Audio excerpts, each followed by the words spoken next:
Queridos amigos, les doy un caluroso saludo en el incomparable nombre del Señor Jesucristo y también les traigo saludos de los santos de la Iglesia Bautista Reformada en Louisa, Virginia, donde sirvo como anciano y ministro.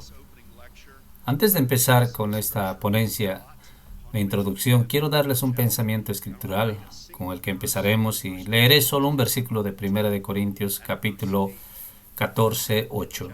1 Corintios capítulo 14, 8, donde el apóstol Pablo dice y escribe: Y si la trompeta diere sonido incierto, ¿quién se preparará para la batalla? Que Dios bendiga en este día la lectura y la audiencia de su palabra.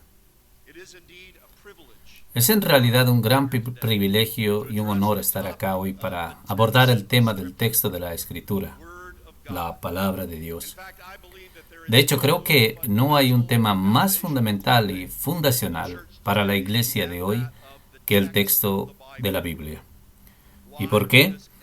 Porque todo ministro auténtico del Evangelio que se prepara para predicar la palabra de Dios, día del Señor tras día del Señor, debe dirigirse al texto de la Escritura.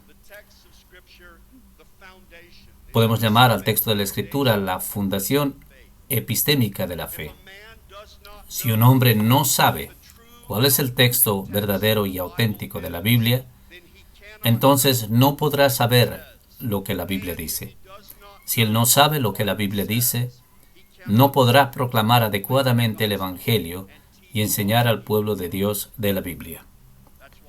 Por eso en 1 Corintios 14, 8 el apóstol Pablo dijo: Y si la trompeta diere sonido incierto, ¿quién se preparará para la batalla? Los heraldos de Cristo no deben producir un sonido incierto desde el púlpito. Hoy, en 3 ponencias, hablaremos acerca de la guerra contra el texto bíblico auténtico. En esta primera ponencia daré una introducción general de este tema. Después, en la segunda y tercera ponencia, hablaré de dos de los pasajes más importantes y sustanciales de lo que llamamos el texto tradicional de la Biblia, que ha estado bajo ataque en la era moderna y postmoderna. Y son los 2 pasajes tradicionales de Marcos 16, 9 al 20 y el pasaje de la mujer sorprendida en adulterio, Juan 7, 53 al capítulo 8, versículo 11. Bueno, prosigamos entonces a la primera ponencia mirando el tema de una defensa del texto tradicional de las Escrituras. Al abordar este tema, me gustaría hablar de 4 puntos principales. Primero, la importancia del texto de la Escritura. En segundo lugar, hablaré de los principios fundamentales de la bibliología, la doctrina de la Escritura, la cual nos informará el enfoque del texto de la Escritura. En tercer lugar, quiero hablar acerca de lo que es el texto tradicional. Y en cuarto lugar, veré a lo que es el texto crítico moderno. ¿Qué es el texto crítico moderno? Lo cual está desafiando al texto tradicional.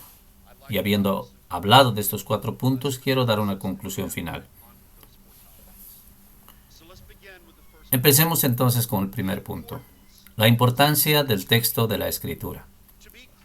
Quiero aclarar, hoy no nos enfocaremos en las traducciones de la Escritura, aunque también ese es un tema muy importante que está íntimamente relacionado con el texto.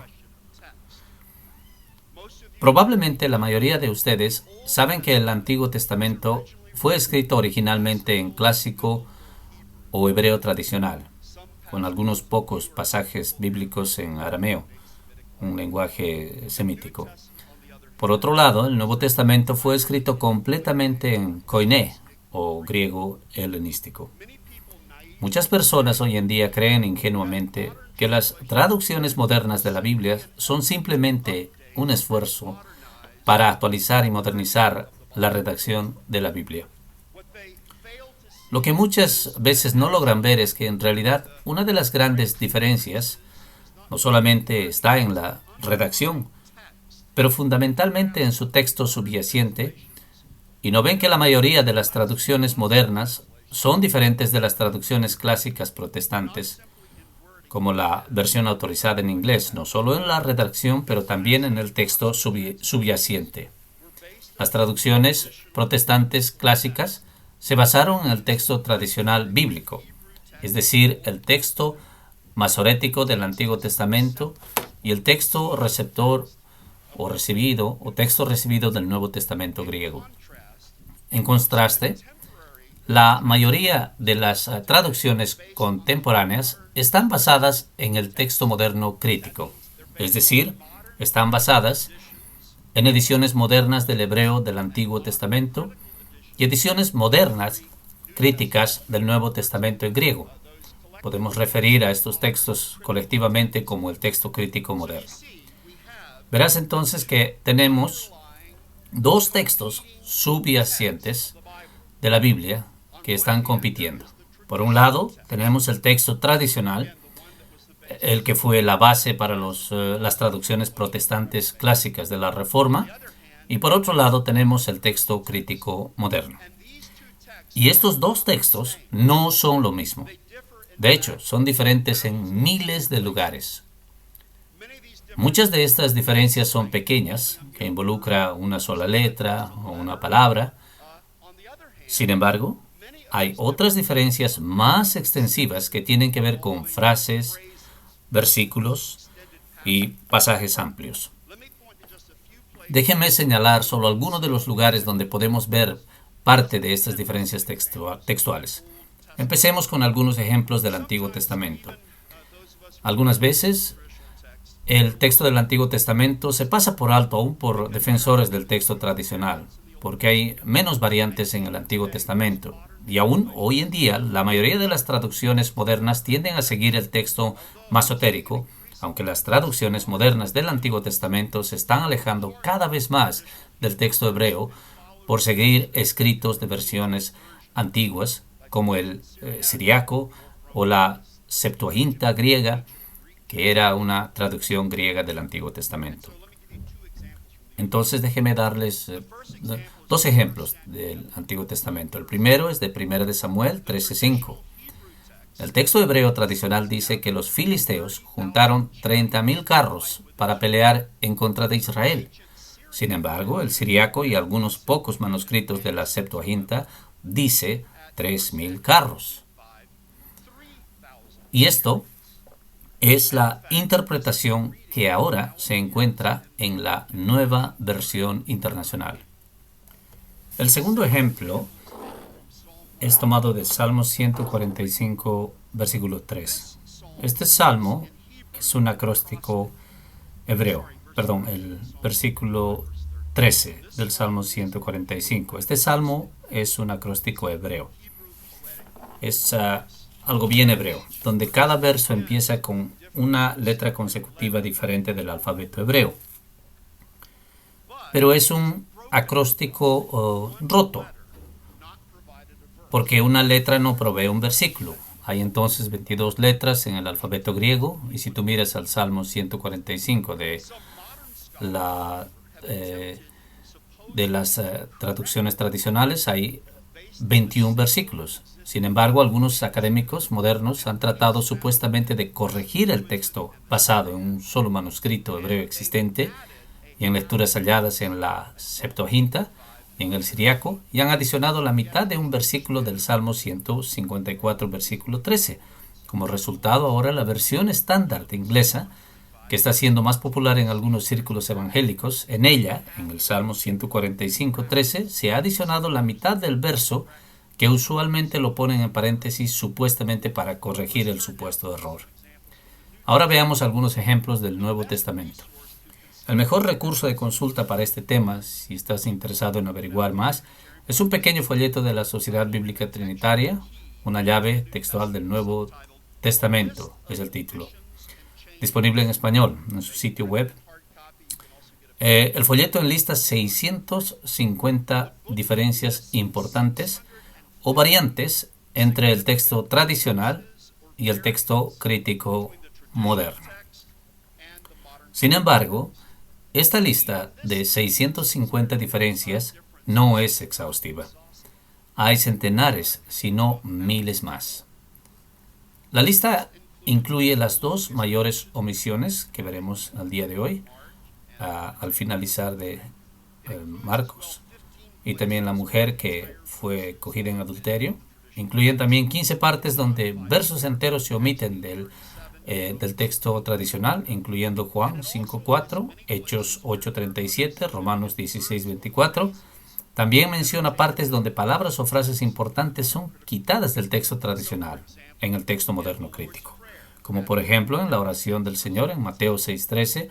En el texto tradicional lee: porque tuyo es el reino y el poder y la gloria por todos los siglos. Amén.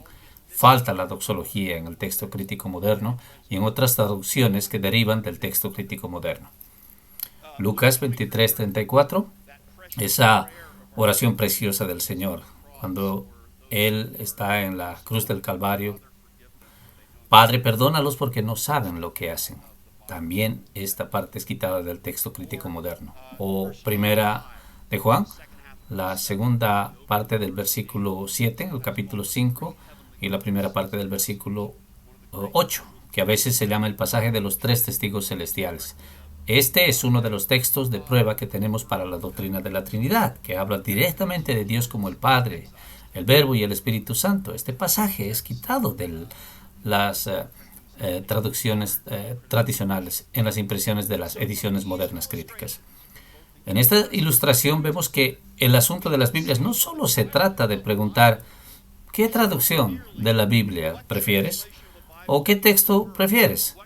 Sino de que la pregunta es más fundamental. ¿Qué texto de la Biblia es el texto autenticado de la Biblia? ¿Cuál es la palabra pura de Dios? El segundo punto fundamental que veremos es este. Los principios fundamentales de la bibliología, la doctrina de la Escritura, deberían informar nuestro enfoque del texto de la Escritura. Los cristianos creen que la Biblia es única, que tiene cualidades que ninguna otra literatura posee. La literatura sagrada no es una literatura secular. ¿De qué forma la Biblia es única? Bueno, déjenme señalarles tres maneras en las cuales la Biblia es única. Primero, porque es inspirada por Dios. Estoy seguro que muchos de ustedes han escuchado el famoso 2 de Timoteo 3:16, ese pasaje de la Escritura. Toda la Escritura es inspirada por Dios y es útil para enseñar, para redarguir, para corregir, para instruir en justicia. ¿Sabrán ustedes o habrán escuchado que esa frase que es dada inspirada por Dios es una palabra theonestos, que significa Dios la inspiró?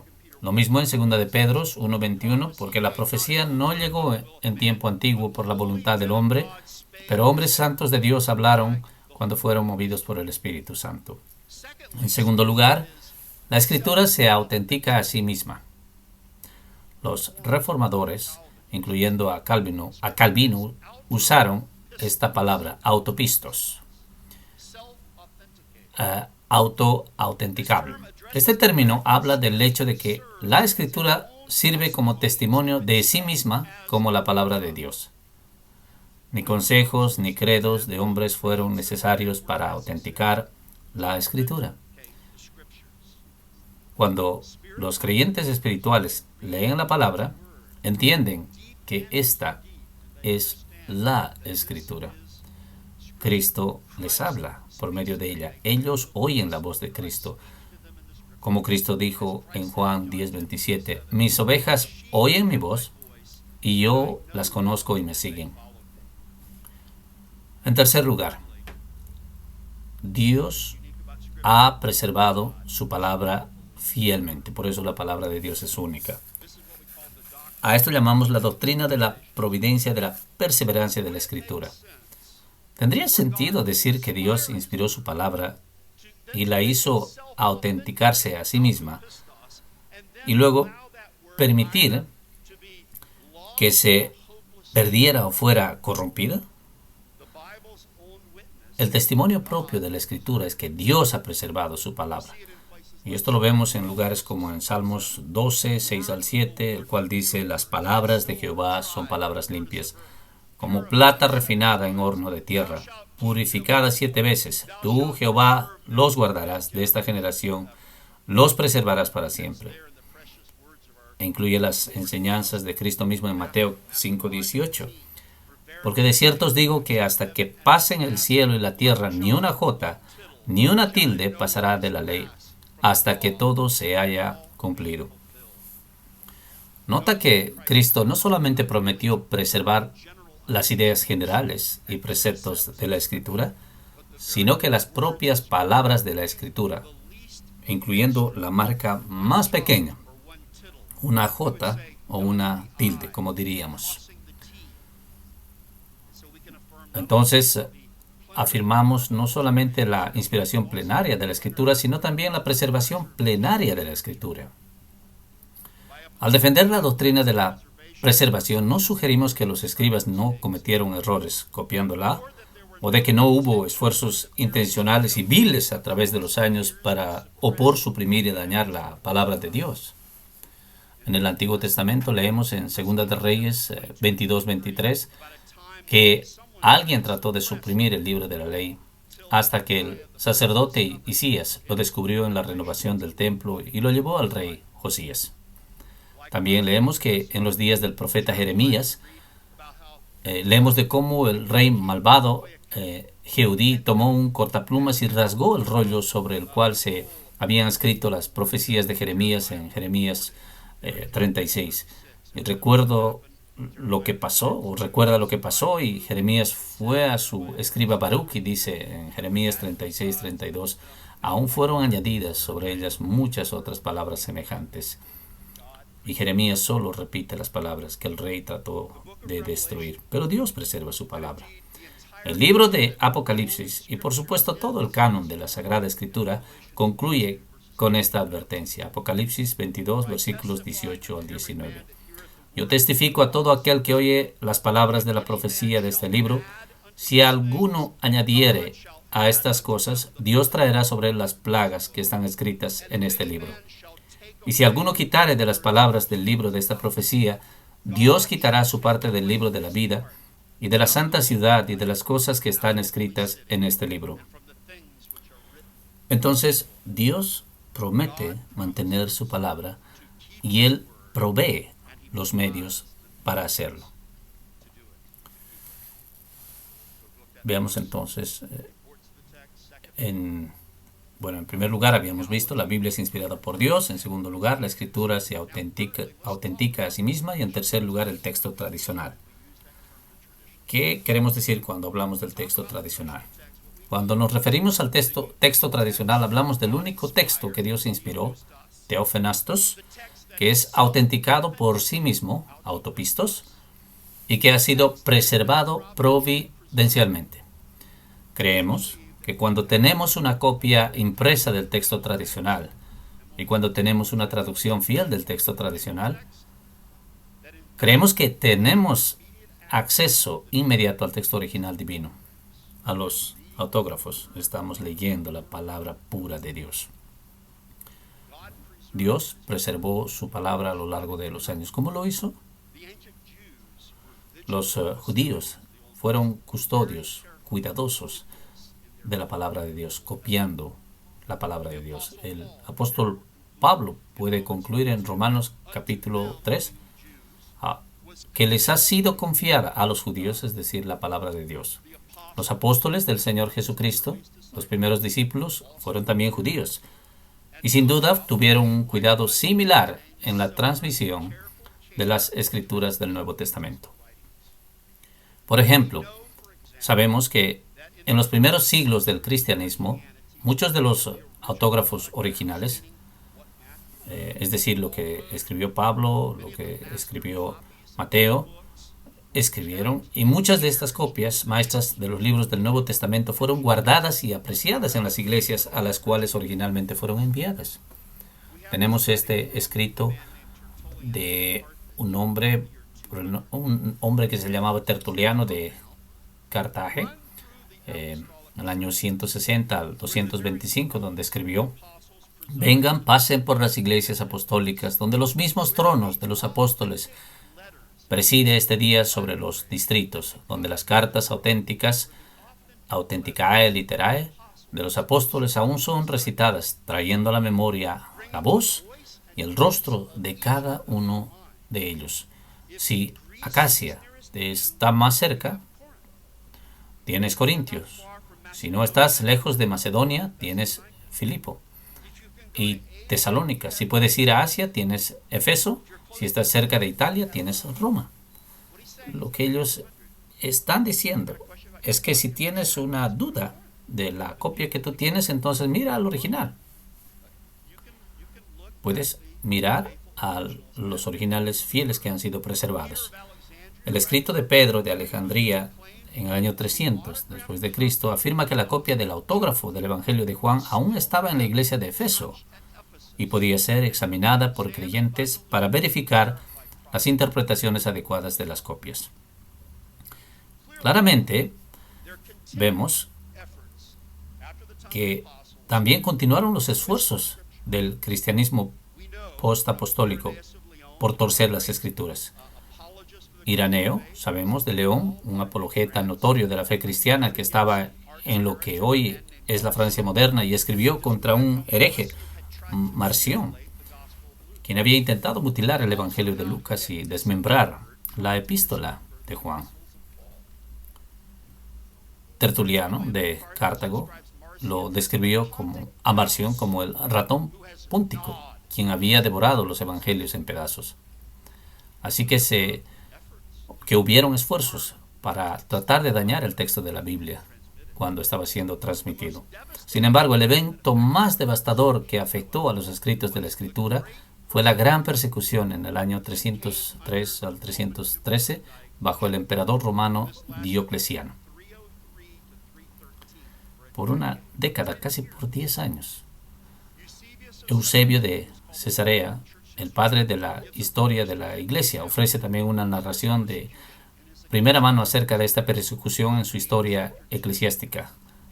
Libro 2, capítulo 2. Describe cómo un decreto imperial fue promulgado por todas partes, ordenando el arrasamiento de las iglesias y la destrucción de las escrituras, quemándolas. Por 10 años, los romanos destruyeron las iglesias cristianas y quemaron las escrituras. Cualquiera de los autógrafos y copias maestras que no se habían envejecido por el constante uso fueron definitivamente destruidas en este tiempo. Sin embargo, el puritano John Owen dice que esto ciertamente pasó de acuerdo a la voluntad de Dios, ya que si los autógrafos hubieran sido preservados, ¿qué se hubiese hecho con ellos? Seguramente se hubieran convertido en ídolos erróneamente. Entonces el Señor fue bueno con nosotros, permitiendo que muchos de estos manuscritos antiguos fueran destruidos en la persecución. Después de la persecución finalizó con el edicto de Milán en el año 313. La iglesia estaba envuelta en una controversia cristológica, ya que se refutó el ataque de Arios sobre la deidad del Señor Jesucristo y las Escrituras. A pesar de los esfuerzos por destruir y distorsionar la palabra de Dios, manuscritos fieles de las Escrituras sobrevivieron las llamas y la perversión hereje, y sus textos fueron preservados por Dios. Un texto de consenso del Nuevo Testamento griego finalmente emergió y llegó a ser el más copiado y más usado en las iglesias. Este consenso no se formó a través de concilios de las iglesias o por un decreto imperial o a través de reconstrucciones escolásticas. Simplemente emergió de una manera orgánica, natural y universal por medio de su uso por el pueblo de Dios al oír las ovejas la voz de su pastor en las Escrituras. Este texto bizantino preserva en general los escritos del texto tradicionales, incluyendo el texto final tradicional de Marcos y el pasaje de la mujer sorprendida en adulterio en Juan 7:53 al capítulo 8:11. Sin embargo, algunos escritos tradicionales fueron preservados solo en la minoría de los manuscritos. Pasajes como la confesión del eunuco de Etiopía, Hechos capítulo 8, 5 al 7, y el pasaje de los 3 testigos celestiales, primera de Juan capítulo 5, versículos 7 al 8.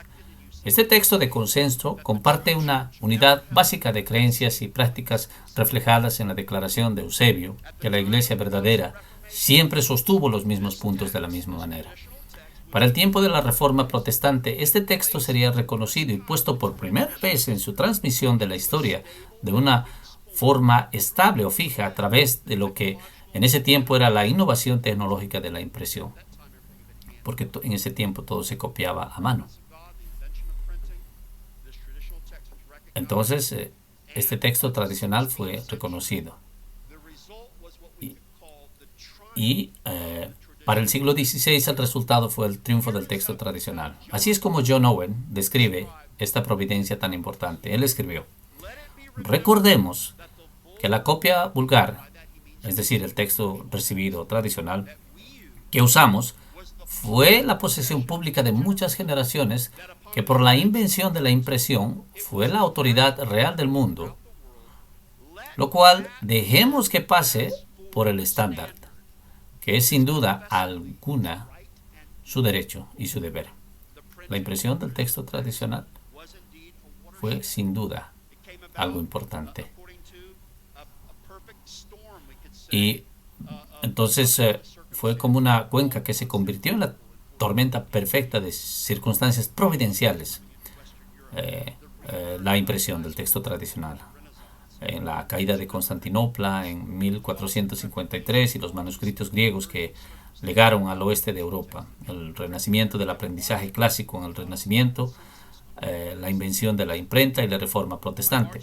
Todas estas circunstancias que permitieron que el texto tradicional sea impreso y que haya un consejo protestante amplio en relación a lo que era el texto. En marzo de 1516, el erudito humanista holandés Desiderius Erasmus produjo la primera impresión del Nuevo Testamento en griego. En 1524 al 1525, Daniel Bomberg publicó la primera expresión del texto masorético del Antiguo Testamento hebreo. El Nuevo Testamento griego de Erasmus fue usado por Lutero en la traducción del Nuevo Testamento en alemán, 1522, y por Tyndale para traducir la Biblia del original en griego en traducción al inglés por primera vez en 1525. Los eruditos protestantes, incluyendo Estéfanos de París y Génova y Teodoro Beza, tomaron el Nuevo Testamento griego de Erasmus, lo editaron un poco y recomendaron su uso en las iglesias de la Reforma. La edición de Beza de 1598 fue usada por los traductores de la versión autorizada. En 1624, los Elseviros, impresores protestantes en Leiden, Holanda, publicaron un Nuevo Testamento griego basado en Beza, el cual tenía esta nota en latín en la introducción: el texto que ahora tienen es ahora recibida por todos, y es de aquí que tenemos la frase textus receptus, texto recibido, y luego continúa, en el cual no hay nada corrupto o cambiado. Este fue el texto protestante, el texto recibido, el texto tradicional. Era un texto leído, estudiado, traducido y predicado por los hombres piadosos del pasado, por los que fundaron la Confesión de Fe de Westminster 1646, hombres también que produjeron la Declaración de Savoy 1658, los piadosos bautistas particulares que fundaron la Segunda Confesión de Fe de Londres 1677-1689. En el capítulo 1, párrafo 8, leemos en todas estas confesiones. Y dice así: el Antiguo Testamento en hebreo, el cual fue la lengua nativa del pueblo de Dios antiguo, y el Nuevo Testamento en griego, el cual al tiempo que se escribió fue en general la lengua más conocida por las naciones, siendo inmediatamente inspirados por Dios y por su singular cuidado y providencia, se mantuvo puro a través de los años y por ende auténtico. Así que en todas las controversias de la religión, la Iglesia finalmente recurre a este. Estos hombres creían que la Biblia había sido inmediatamente inspirada en las lenguas originales del Antiguo Testamento en hebreo y el Nuevo Testamento en griego, y que habían sido providencialmente preservadas. Ellos no trataron de reconstruir los autógrafos. Ellos tenían acceso incondicionado a los autógrafos, a los originales divinos. en las ediciones impresas de las copias fieles. John Owen escribió en 1659. En todos ellos, los apógrafos existentes, los cuales forman las bases de la impresión de la traducción del texto recibido, en todos ellos decimos, dijo John Owen, que están todas las letras y tildes de la palabra. Decimos que estas copias son la regla estándar y piedra fundamental de todas las traducciones antiguas o modernas, por el cual todas deben ser examinadas, probadas e enmendadas en sí mismas y por ellas mismas. Por casi 400 años, este texto impreso recibido prevaleció entre los protestantes. Fue la base para la primera traducción vernácula protestante de la Biblia en varias lenguas en Europa y más allá. Fue el texto común, estudiado por eruditos y predicado por pastores, proveyendo unidad y una base fundamental común para los cristianos creyentes de la Biblia alrededor del mundo. Pero bueno, esta unidad, este consenso, fue pronto desafiado. Siguiendo los pasos de la Reforma, esa gloriosa era de avivamiento espiritual, nació la época de la Iluminación, o como uno de mis amigos lo llama, oscurantismo. La era de la razón vino después de la era de la fe. Y esto nos lleva a nuestro cuarto punto, el texto crítico moderno. Uno de los objetos principales en el punto de mira de los pensadores de la Iluminación fue la Biblia. En una era que estaba en contra de la autoridad, la Biblia era la autoridad de las autoridades. No es de sorprenderse entonces el descubrir que la Biblia fue especialmente atacada durante el periodo de la Iluminación o el oscurantismo. Esta era de la razón fue seguida por la era de la ciencia. El estudio académico de la Biblia se pasó de las iglesias a las universidades, a las academias. En el campo de los estudios religiosos, esto produjo el método crítico moderno histórico, y como subconjunto dentro de esa disciplina general estaba el campo de la crítica textual moderna. En el año 1831, el académico alemán Karl Lachmann produjo el primer Nuevo Testamento en griego. Él fue el primero en desafiar audazmente la preeminencia del texto recibido. El siglo XIX presenció la publicación escolástica de dos manuscritos unciales griegos del siglo IV, conocidos como el Códice del Vaticano, de la Librería del Vaticano de Roma, y el Sinaítico. Estos manuscritos de historia y procedencia desconocidas, en gran parte desconocidas, recibieron un peso y una autoridad descomunal por parte de los críticos textuales modernos. El erudito Robert J. Hall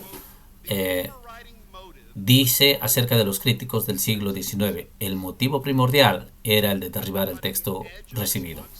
A la vanguardia de este ataque estuvo el trabajo de dos eruditos británicos, B. F. Westcott y F. J. A. Hort, quienes en 1881 publicaron su trabajo más prominente, el Nuevo Testamento, en el griego original. El mismo título de su trabajo refleja el optimismo y quizá arrogancia de esos tiempos. Ellos iban a reconstruir o restaurar el texto original que ellos pensaban habían sido inmediatamente corrompidos. Sin embargo, con el paso del tiempo, se hizo evidente que usando el método moderno, ningún consenso académico podría llegar a alcanzar exactamente lo que el texto original del Nuevo Testamento debía ser. Por ejemplo, si vas a un colegio de seminario bíblico y quieres obtener la versión corriente del texto crítico, el texto del Nuevo Testamento está más o menos en la edición 28. Y la edición 29 saldrá el próximo año, y así sucesivamente. Entonces el método moderno no ha logrado ningún consenso en relación a lo que la palabra de Dios debería ser. A mediados del siglo XX, Robert M. Grant de la Universidad de Chicago confesó que recuperar el original era casi imposible, o como él lo pone, una posibilidad imposible. La crítica textual moderna y los textos que produjo De hecho, han probado ser un callejón sin salida. El periodo moderno pronto abrió paso al periodo postmodernista, la era del relativismo, la era de la razón, de la iluminación, el periodo moderno de la era de la ciencia, el periodo postmoderno de la era del relativismo. En su libro de 1997, El texto vivo del Evangelio, D.C. Parker de la Universidad de Birmingham argumentó que no hay ni un solo texto de la Escritura establecido y que el Nuevo Testamento es un texto viviente que siempre cambia y evoluciona. En el 2011, Parker dio las conferencias prestigiosas en Leo, en Oxford, en las cuales argumentó que el concepto moderno de solo un texto original autoritativo es un anacronismo desesperado. Parker habló con entusiasmo acerca de la revolución de la última tecnología, la era digital, elogiando lo que él le llama como la democratización de la crítica textual, aún sugiriendo que en el futuro los usuarios podrían construir su propio texto crítico. Entonces todos podríamos crear nuestras propias Biblias en el futuro. En el Instituto de Investigación Textual del Nuevo Testamento en Münster, Alemania, se empezó el nuevo método genealógico basado en la coherencia. Su pionero, el académico Gerd Mink, el cual estaba basado en la coherencia en CBGM, haciendo uso de la tecnología de las computadoras para comparar varios testigos en el texto del Nuevo Testamento. Al inicio del 2000, este método llegó a ser aplicado a una revisión completa del texto crítico moderno, un proyecto conocido como el ECM, o SM en español, Editio Critica Major.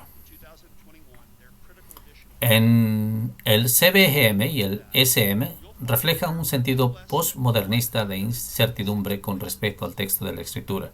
Por ejemplo, en la reciente edición de SM, hace unos meses atrás, en el 2021, la edición crítica de Marcos, la cual ofrece menos de 126 lugares, donde los editores proveen lo que ellos llaman una línea de guía dividida, les ofrecemos dos posibles opciones, dicen ellos, y ustedes vean cuál es la mejor. Piensa en esto. ¿Qué implicaría para la fe cristiana si no hay un texto estándar de la Biblia? ¿Ves ahora por qué dije que este es uno de los asuntos más importantes que los creyentes afrontan en nuestros días? Literalmente nos están tratando de quitar el texto tradicional de la Escritura. Bueno, habiendo cubierto esos 4 puntos, voy a ofrecerles un poco de análisis y conclusión. Seguramente no te sorprenderá, pero mi conclusión es: no deberíamos aceptar el texto crítico moderno y deberíamos aferrarnos al texto tradicional de la palabra de Dios. Quiero sugerirte 3 razones por qué creo que el texto tradicional crítico, basado en el método moderno, debería ser rechazado y por qué el texto tradicional debería ser aceptado. La primera razón: la crítica textual moderna no es consistente con la bibliología protestante, especialmente en la providencia de la preservación de la Escritura. Hay un blog, es muy popular entre los evangélicos, que se llama el blog de la crítica textual evangélica. En el 2019, uno de los moderadores, Tommy Weserman, publicó lo siguiente: no tengo intención de tratar de probar cuál variante textual es el original de la palabra de Dios. Me gustaría trabajar como un crítico del texto, como si Dios no existiera, por así decirlo. Esta no es una persona académica secular, sino es una persona protestante. Daniel Wallace, del Seminario Teológico de Dallas, reconoció su completo rechazo del punto de vista protestante clásico de la preservación. Él escribió en una obra reciente, cito: no me aferro a la doctrina de la preservación. Esa doctrina, primero formulada en la Confesión de Westminster, tiene una base bíblica pobre. Yo no creo que la doctrina se pueda defender, ya sea exegética o empíricamente. Terminó la cita. Más recientemente, una publicación de web posteada solo hace unas semanas atrás en el website del Text and Canon Institute en América, en noviembre del 6 de noviembre del 2021, Morris Robinson, un jubilado de un seminario bautista del sur, escribió, cito, obviamente el rol de la preservación del Espíritu Santo no es absoluto ni expresamente milagroso, sino que ocupa un rol pasivo y aparentemente minimalista en vez de una interferencia divina activa y observable dentro del proceso de la transmisión. Termino la cita.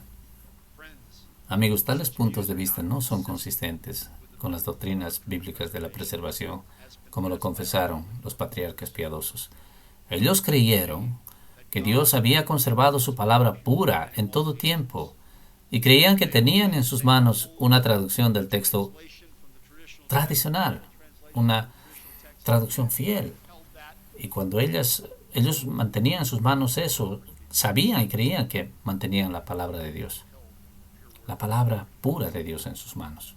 En segundo lugar, el método crítico moderno debe ser rechazado porque se basa en un método empírico de reconstrucción defectuoso.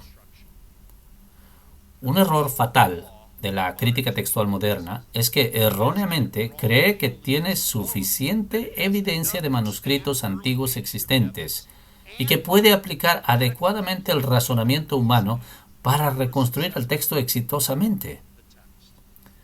Puesto de una manera sencilla, no hay suficientes evidencias existentes, especialmente evidencias antiguas, tempranas, para justificar el método de reconstrucción empírico en su totalidad. Piensa especialmente de lo que dije acerca de la persecución diocleciana, cuando tantas copias fieles fueron confinadas a las llamas. No confiamos en la reconstrucción académica, sino en la preservación divina. La prueba final y devastadora de este error es el hecho de que después de 150 años de crítica textual moderna, los mejores eruditos del campo han abandonado la idea de poder reconstruir el autógrafo del texto. Lo ven como una posibilidad imposible. No se puede reconstruir el original, dicen ellos.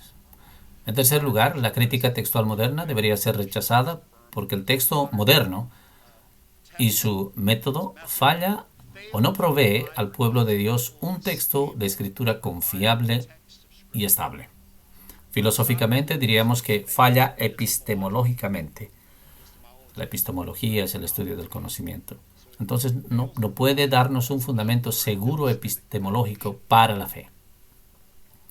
El método moderno ofrece un sinfín de ediciones nuevas y mejoradas de la Biblia hebrea y griega, lo cual produce nuevas y mejoradas traducciones.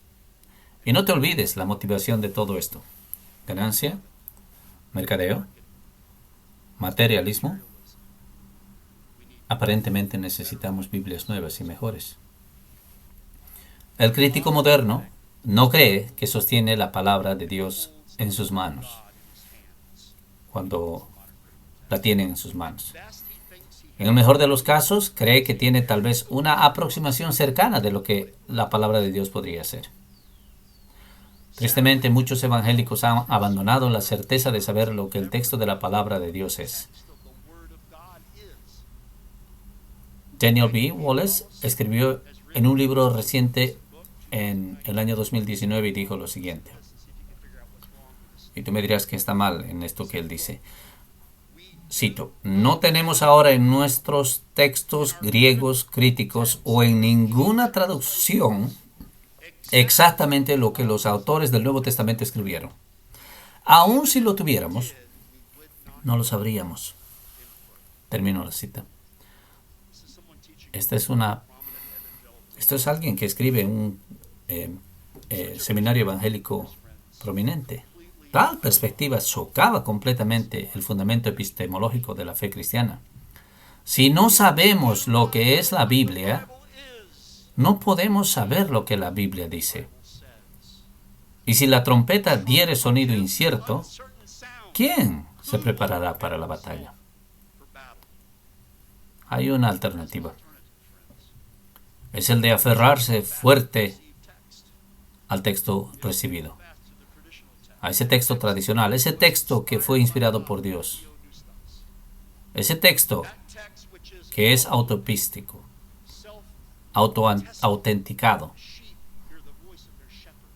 ese texto en el cual ha sido fielmente preservado por Dios y sigue puro en todas las épocas.